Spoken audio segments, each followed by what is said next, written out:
तो बच्चे पहले होमवर्क हम लोग देख लें। क्वेश्चन नंबर 1 कह रहा है कि इन फ्रेंडलिच एडजॉर्प्शन आइसोथर्म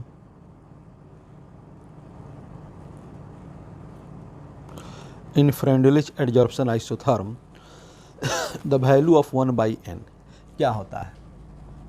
तो फ्रेंडलिच एडजॉर्प्शन आइसोथर्म में x/m बराबर is directly proportional to p⁴ 1/n होता है और ये वैल्यू 0 से 1 तक जाता है। तो आपका आंसर क्या होगा? 0 and 1 इन ऑल केसेस, यही है ना, 0 and 1 इन ऑल केसेस, मैंने बिटवीन 0 and 1, ये नंबर आंसर होगा। क्वेश्चन नंबर 2 कह रहा है the Langmuir adsorption isotherm is deduced using the assumption. कह रहा है कौन कौन सा एजम्पशन उन्होंने सोचा मिस्टर लैंगम्यूर एडजॉर्प्शन ने। पहला कह रहा है कि the adsorption takes place in multi layer. हम लोग जानते हैं कि लैंगम्यूर ने यूनिमोलिकुलर लेयर के बारे में बात किया, तो ये गलत हो जाएगा।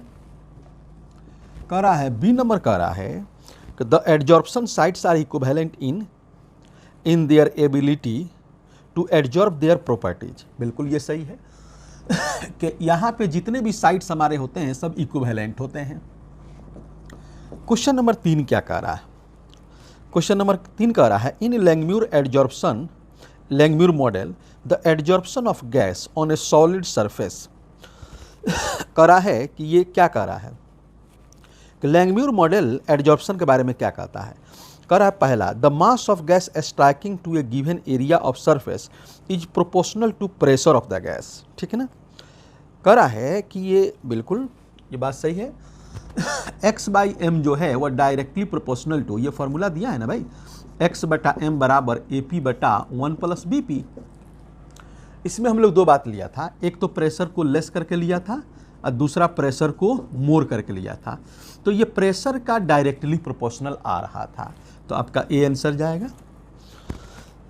और भी देख लीजिए, बी कह रहा है कि the mass of gas sticking to a given area of surface is independent of pressure. Pressure से तो इंडिपेंडेंट नहीं है, बी गलत हो जाएगा। आगे कह रहा है the rate of dissociation of adsorb molecule from the surface does not depend upon the surface covered. नहीं, जो सरफेस कवर्ड होता है उसी पर तो डिपेंड करता है कि भाई जितना सरफेस हमारा खाली रहेगा उतना आकर के क्या होगा, वहाँ पे सटना होगा, और जितना ज़्यादा सरफेस कवर्ड होगा उतना ही ज़्यादा डिजॉर्प्शन होगा।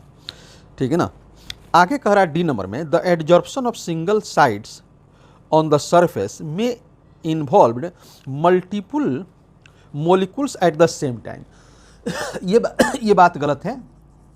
कह रहा है इसका कहना है एक सिंगल साइट जो है वो मल्टीपल को क्या कर सकता है, एडजॉर्ब कर सकता है। नहीं, एक जगह पे एक ही पार्टिकल का एडजॉर्प्शन होगा तब ना हमारा यूनिमोलिकुलर लेयर का तैयार होना होगा। अच्छा आगे आइए, क्वेश्चन नंबर 4 देखिए।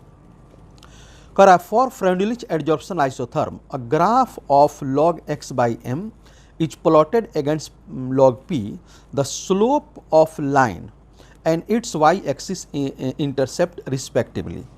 कह रहा है स्लोप क्या होगा। हम लोग जानते हैं कि फ्रेंडलिच एडजॉर्प्शन आइसोथर्म में यहाँ पे हम लोग क्या लेते हैं, log 1/n लेते हैं। ठीक है ना, log x/m लेते हैं, और यहाँ पे क्या लेते हैं, log इधर log p लेते हैं। तो इसमें स्लोप जो हमारा आता है वह 1/n स्लोप था और यही इंटरसेप्ट था। ये वाला क्या था, इंटरसेप्ट था। जो ये इंटरसेप्ट log k होता है वो देखेंगे ग्राफ में लिखा हुआ है। तो आंसर जो होगा आपका वह सी नंबर आंसर जाएगा। 5 नंबर कह रहा है विच इज ट्रू ग्राफ और फ्रेंडलिच एडजॉर्प्शन आइसोथर्म। तब यही ग्राफ है, डी नंबर में वो लिखा है, डी नंबर। उसके बाद 6 नंबर कह रहा है for a linear plot of log x/m versus log p in Freundlich adsorption isotherm which of the following statement is correct. कौन सा स्टेटमेंट है जो सही है? तो कौन सा स्टेटमेंट सही है? कि कह रहा है कि both Kn1/n appear in slope term.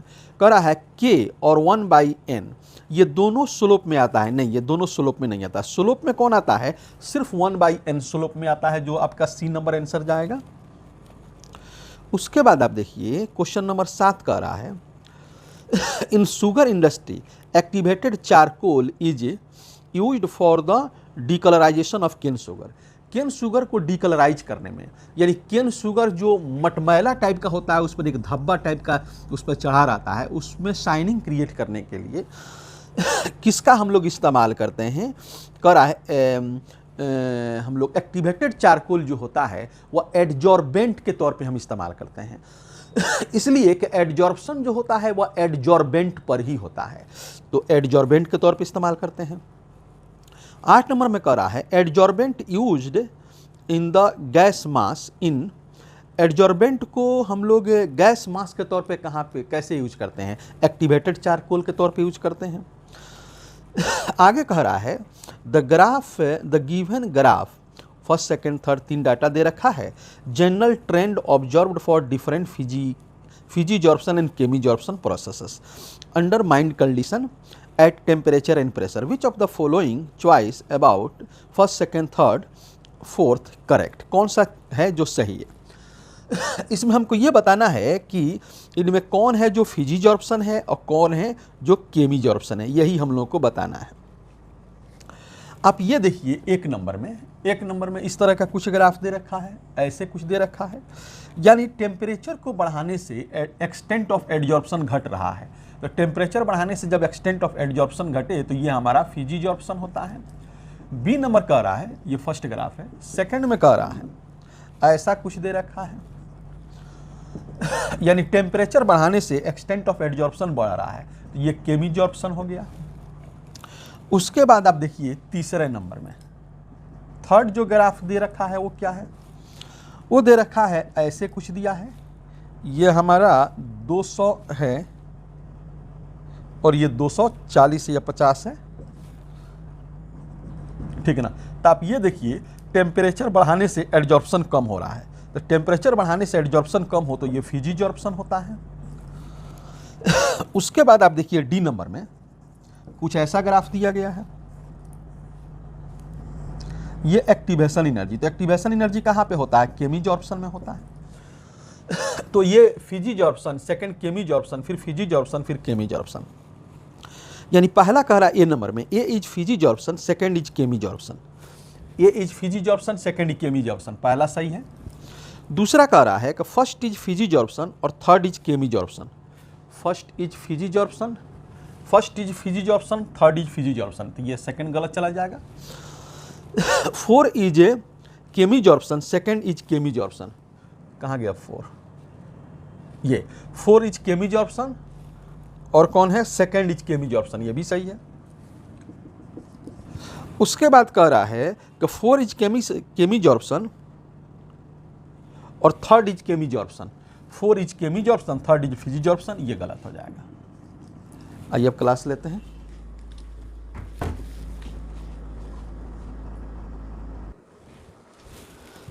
अब देखिए हम लोग सरफेस में आगे बढ़ रहे हैं, शायद ये लेक्चर नंबर 5 जाना चाहिए। चलिए हम देखते हैं। टाइप्स ऑफ कैटलिस्ट देख रहे हैं। कैटलिस्ट का बहुत सारा प्रकार होता है, तो एक इसमें 2 प्रकार अभी हम लोग देखेंगे।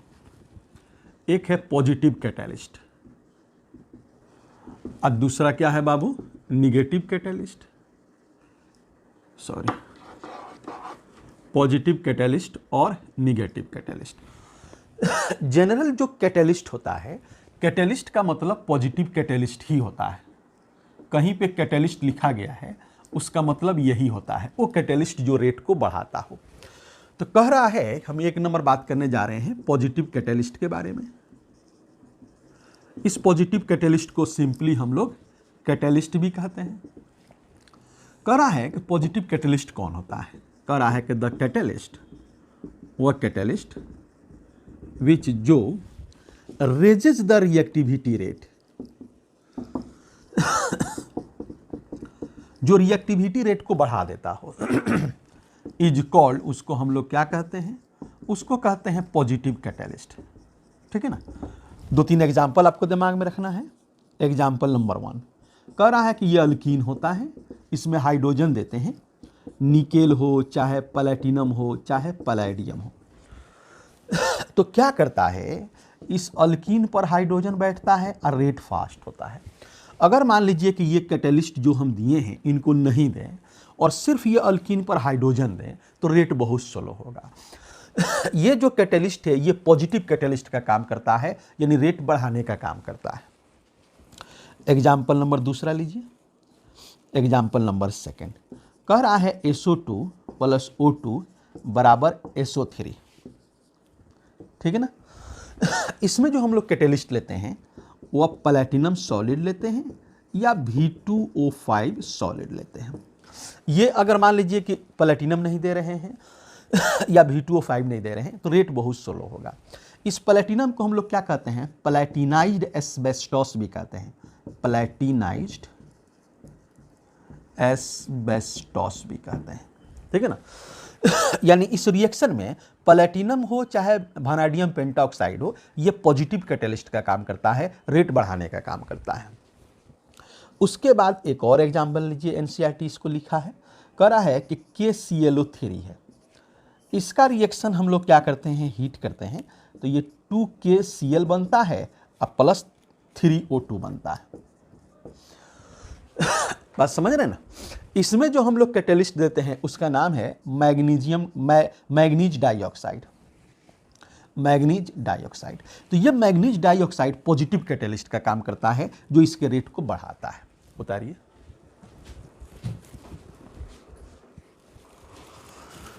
तो कह रहा है अगला है निगेटिव कैटेलिस्ट। दूसरा जो हमारा था वो था निगेटिव कैटेलिस्ट। निगेटिव कैटेलिस्ट कहते हैं कि वो कैटेलिस्ट जो रिएक्टिविटी रेट को घटा देता हो। कह रहा है कि the catalyst which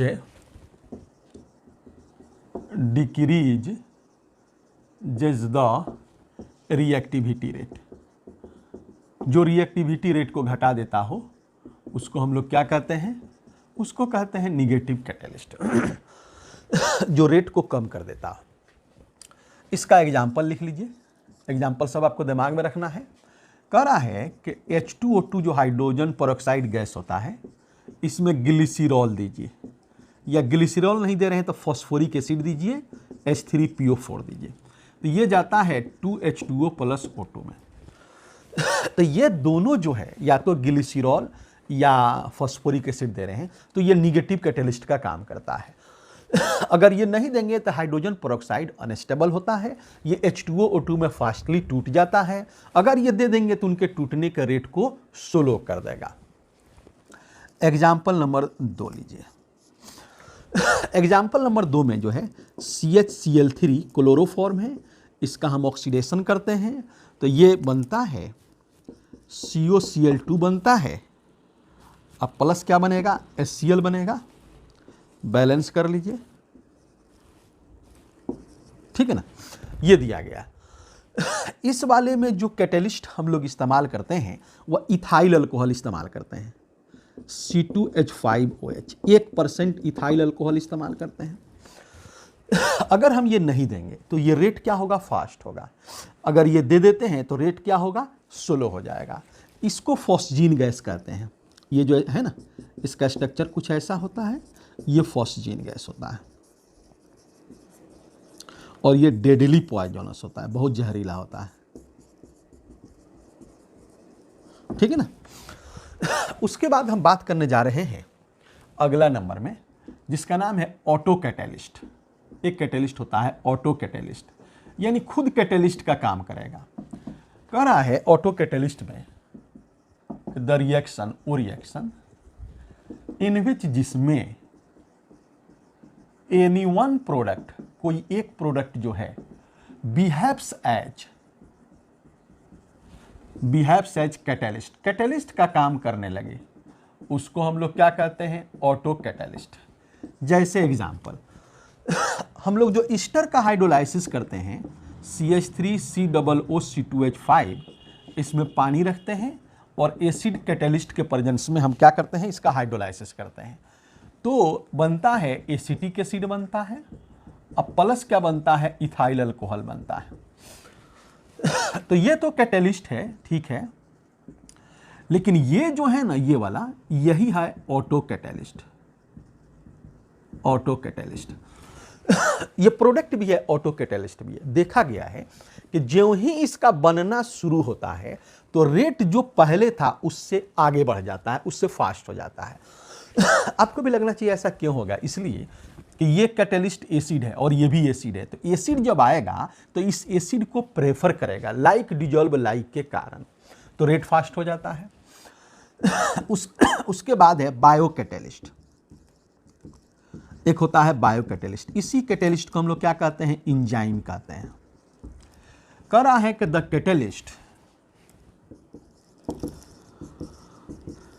catalyst which raises the biological reaction, जो बायोलॉजिकल रिएक्शन के, यानी हमारे आपके बॉडी में होने वाले रिएक्शन के रेट को बढ़ा देता है, बायोलॉजिकल रिएक्शन, उसको हम लोग क्या कहते हैं, बायो कैटेलिस्ट। जैसे आप देखिए C12H22O11, इसमें हम क्या करते हैं, इन्वर्टेज इंजाइम देते हैं। कैटेलिस्ट है, होता है इन्वर्टेज। जो हमारे आपके बॉडी में जो कैटेलिस्ट होता है उसको इंजाइम कहते हैं। तो ये क्या करता है, इनको ग्लूकोज और फ्रुक्टोज में कन्वर्ट कर देता है। दूसरा क्या है, यूरिया, NH2CO NH2, ठीक है ना, NH2। इसको हम लोग क्या करते हैं, इसमें यूरिएज इंजाइम देते हैं। यूरिएज इंजाइम देते हैं, ये अमोनिया में चला जाता है और CO2 में चला जाता है, इसमें कन्वर्ट हो जाता है। उतारिए।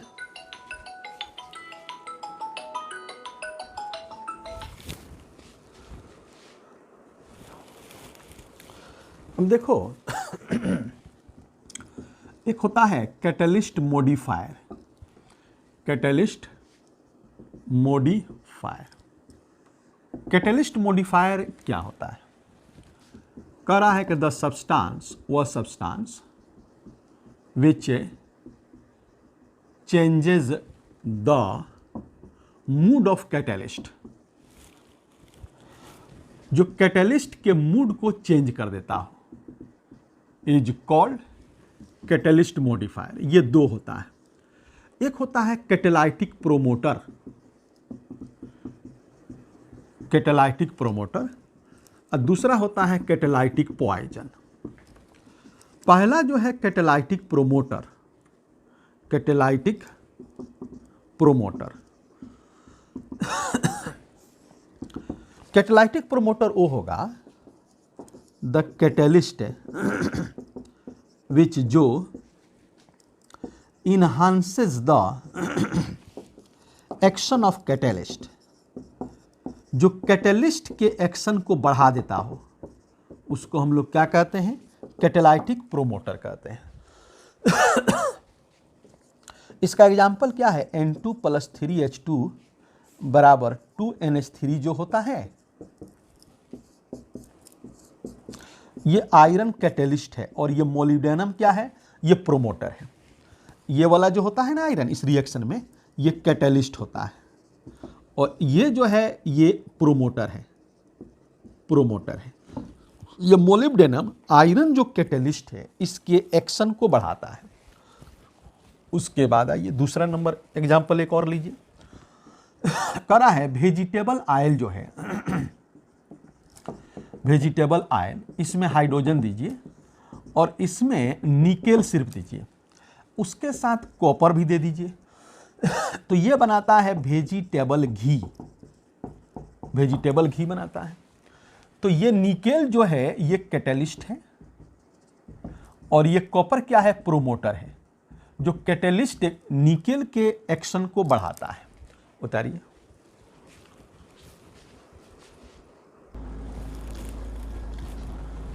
अब देखो अगला है, दूसरा नंबर में है, उसका नाम है catalytic poison.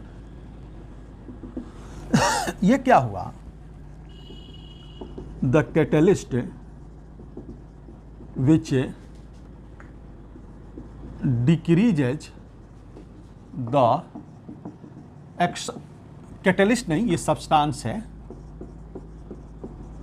The substance which decreases the action of catalyst, जो कैटलिस्ट के एक्शन को गिरा देता हो, इज कॉल्ड, उसको हम लोग कहते हैं कैटेलाइटिक पॉइजन। जैसे N2 + 3H2 बराबर क्या है, 2NH3 है, ये आयरन कैटेलिस्ट है।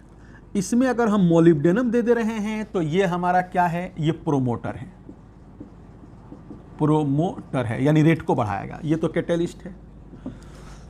इसी सेम रिएक्शन में N2 + 3H2 बराबर 2NH3 जो हो रहा है, ये आयरन दिए, इस आयरन के साथ हम दे रहे हैं कार्बन मोनोऑक्साइड CO दे रहे हैं, तो ये जो है ये पॉइजन होता है, जो रेट को क्या करता है, गिरा देता है। ये तो कैटलिस्ट है ठीक है, बट ये जो है कार्बन मोनोऑक्साइड पॉइजन है जो रेट को कम कर देता है। एक और एग्जांपल ले लीजिए, SO2 + O2 बराबर 2SO3, ये प्लैटिनम सॉलिड, ये कैटलिस्ट होता है। इसमें हम आर्सेनिक ऑक्साइड अगर हम दे दें AS2O3, आर्सेनिक ट्राईऑक्साइड, तो ये जो होता है ये पॉइजन होता है, ये क्या है, पॉइजन है जो रेट को गिरा देता है। उसके बाद कुछ कैटलिस्ट को भी जानिए, एक होता है जिगलर नाटा कैटलिस्ट। जिगलर नाटा कैटलिस्ट पूछता है कि भाई जिगलर नाटा कैटलिस्ट क्या होता है। तो ये एक टाइटेनियम रहेगा और उस पर 4 क्लोरीन होगा, और फिर क्या होगा, एल्युमिनियम होगा, उस पर 3 इथाइल होगा, C2H5 Al, यानी टाइटेनियम टेट्राक्लोराइड, नाम क्या बनेगा, titanium tetrachloride plus triethyl aluminium, triethyl aluminium, ठीक है ना। ये जिगलर नाटा कैटलिस्ट है। इसका यूज होता है कि use in polymerisation of alkene, alkene के पोलीमराइजेशन में इसको इस्तेमाल करते हैं। डायरेक्ट ये जिगलर नाटा कैटलिस्ट पूछेगा कि भाई इनमें से कौन होता है, उतारिए।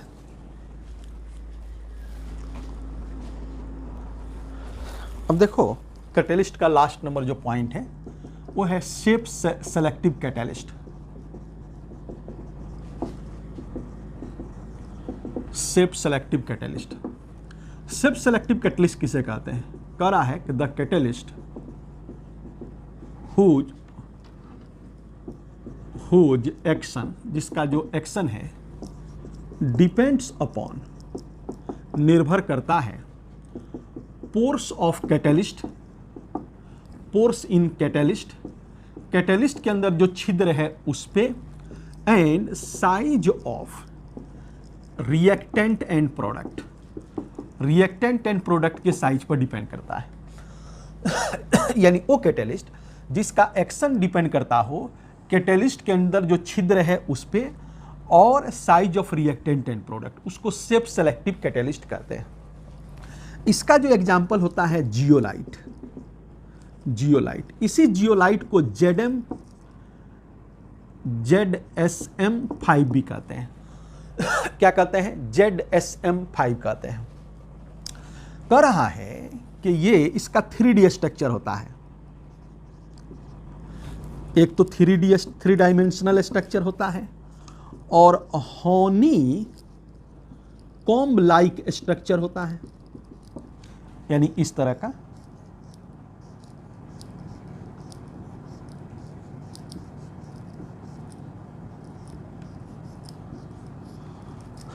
ऐसा कुछ होता है। ये नेचुरल भी होता है और आर्टिफिशियल भी होता है, आर्टिफिशियल भी होता है। उसके बाद जो इथेनॉल होता है, इस इथेनॉल को ये देते हैं ZSM5 देते हैं तो ये इसको पेट्रोल में कन्वर्ट कर देता है। यानी अगर इसके यूज की बात करें तो ये सब यूज हो गया, एक यूज ये हुआ। दूसरा पेट्रोकेमिकल इंडस्ट्री में यूज बोल सकते हैं, पेट्रोकेमिकल इंडस्ट्री में इस्तेमाल होता है। आगे प्यूरिफिकेशन ऑफ वाटर, वाटर के प्यूरिफिकेशन में इस्तेमाल होता है। उसके बाद ठीक है, इसका स्ट्रक्चर भी आप दिमाग में रख सकते हैं, Na2Al2Si2O8 इंटू XH2O। इसी को ऐसे भी लिखते हैं Na2Z, फिर जहां पे Z बराबर Al2Si2O8 इंटू XH2O। ठीक है ना। तो ये कैटेलिस्ट क्या हुआ, समाप्त हुआ। उतारिए तब इंजाइम थोड़ा सा है वो बात करते हैं।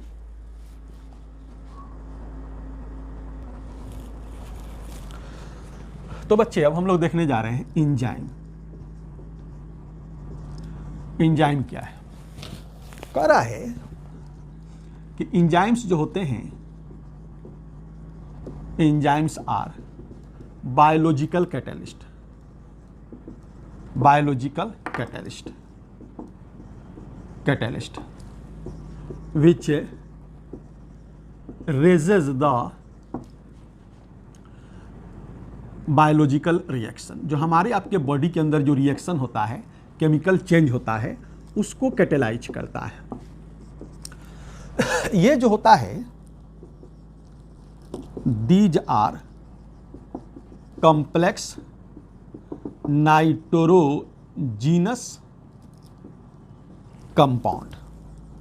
ये बहुत जटिल होते हैं और नाइट्रोजीनस कंपाउंड होते हैं। कह रहा है कि they exist in plant and animals. ये प्लांट और एनिमल्स में पाए जाते हैं। इसका मतलब है not exist in non living things. ये नॉन लिविंग थिंग्स में एग्जिस्ट नहीं करते। आगे एक और बात, they are made up of proteins. ये प्रोटीन्स के बने होते हैं, ठीक है ना, of high molecular mass, high molecular mass, जिनका मोलिकुलर मास बहुत ज्यादा होता है। ठीक है ना। करा है कि इनके एग्जाम्पल कुछ लिखिए, जैसे C12H22O11। इसमें जो हम इंजाइम देते हैं इनवर्टेज, ये ग्लूकोज और फ्रुक्टोज में चला जाता है। दूसरा लिखिए, ये जो ग्लूकोज होता है, माफ कीजिए, C6H12O6, इसमें हम जाइमेज इंजाइम देते हैं, तो ये जाता है इथाइल अल्कोहल में, अब प्लस CO2 में जाता है। इथाइल अल्कोहल प्लस CO2 में जाता है। ठीक है ना।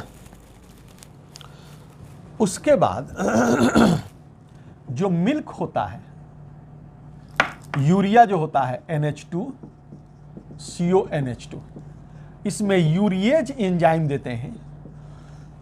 एंजाइम का पहचान ये है कि लास्ट में एज लगा रहता है, एज।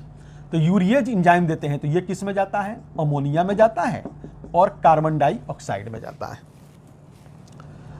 कह रहा है उसके बाद मिल्क में, हम मिल्क में एक एंजाइम देते हैं तो किस में जाता है, कर्ड, दही में जाता है। मिल्क में जो एंजाइम देते हैं उसका नाम है लैक्टिक बैसिली। लैक्टिक बैसिली एक एंजाइम होता है, जब मिल्क में डाला जाता है तो वो मिल्क दही में कन्वर्ट कर जाता है। उतारिए।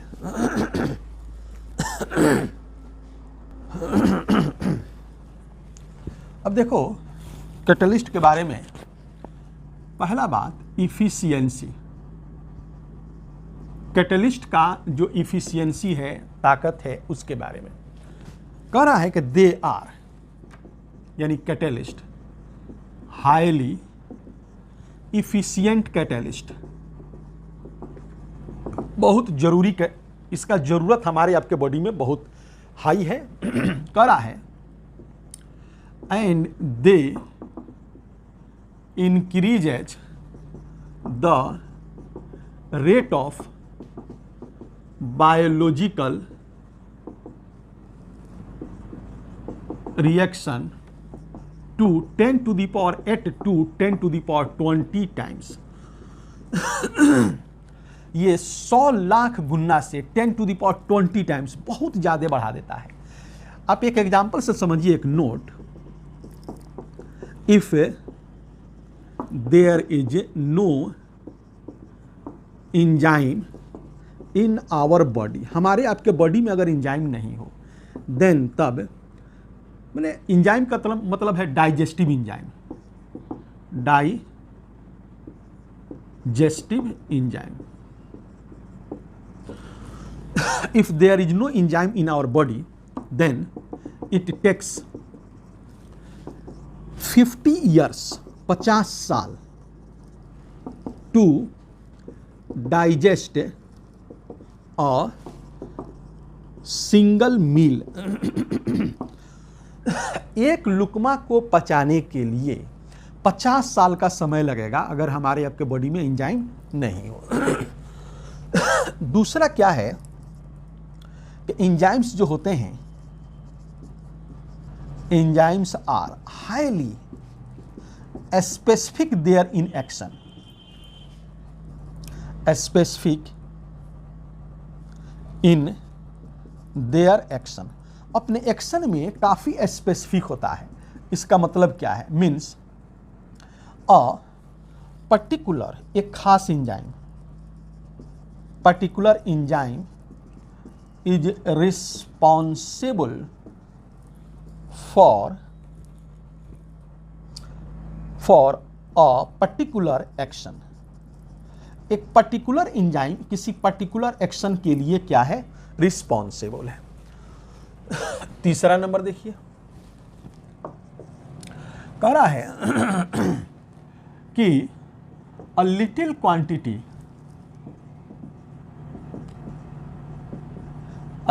Quantity of enzyme converts a large number of substrate molecule to product. कह रहा है एक कैटलिस्ट का थोड़ा सा अमाउंट बहुत सारे सबस्ट्रेट मॉलिक्यूल को प्रोडक्ट में कन्वर्ट करता है। इसको कहते हैं, दिस इज कॉल्ड, इसको हम क्या कहते हैं? Turn over number of enzyme, turn over number of enzyme, इसको turn over number of enzyme कहते हैं। टेम्परेचर कितना होता है? कह रहा है they works at a particular temperature, एक खास टेम्परेचर पे वर्क करता है। वो 25 डिग्री सी से 45 डिग्री सी होता है। अगर एक टेम्परेचर दिमाग में रखना हो हमारे आपके बॉडी का, तो 37 डिग्री सी होता है। और 45 के बाद and after 45 degree C enzymes become denatured, मतलब काम करना बंद कर देता है। उतारिए।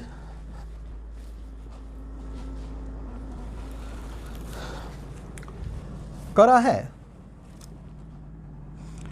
कि इसका इंजाइमेटिक एक्शन क्या होता है, यानी मैकेनिज्म क्या होता है? Mechanism of enzymatic action. देखिए, इंजाइम्स जो होता है उसके अंदर कुछ कैविटीज होते हैं, और ये क्या करता है? सबस्ट्रेट को अपने कैविटी में होल्ड करता है।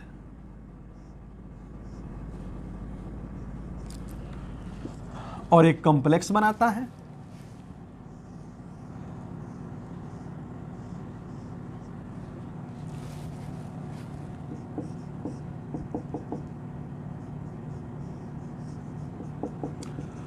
उसके बाद एंजाइम क्या करता है, अलग हो जाता है और इनको तोड़ देता है प्रोडक्ट में। ठीक है, ये एंजाइम है और ये क्या है, सबस्ट्रेट है और ये कॉम्प्लेक्स है। फिर ये एंजाइम अलग हो जाता है और ये प्रोडक्ट में चला जाता है। एंजाइम्स के बारे में कह रहा है कि एंजाइम्स जो होते हैं हैव कैविटीज, इसमें कैविटीज होते हैं विथ एक्टिव ग्रुप्स, और इसमें एक्टिव ग्रुप्स होते हैं। वो एक्टिव ग्रुप कार्बोक्सिलिक एसिड होता है, अमोनिया होता है, एमीन ग्रुप, थायोल ग्रुप होता है, अल्कोहल ग्रुप, ETC ये सब होता है। And it capture substrate of complementary shape. कह रहा है ये सबस्ट्रेट को कैप्चर करता है जिसका शेप क्या होता है, इसके कंप्लीमेंट्री होता है। एंड मेक्स अ कॉम्प्लेक्स, और एक कॉम्प्लेक्स बनाता है। एंड आफ्टर दिस, इसके बाद ब्रेक डाउन इन प्रोडक्ट्स, उसके बाद प्रोडक्ट में खत्म टूट जाता है। तो बच्चे ये एंजाइम और कैटलिस्ट हम लोग खत्म किया। क्वेश्चन इसका जाएगा। चलिए अगले दिन फिर मिलते हैं।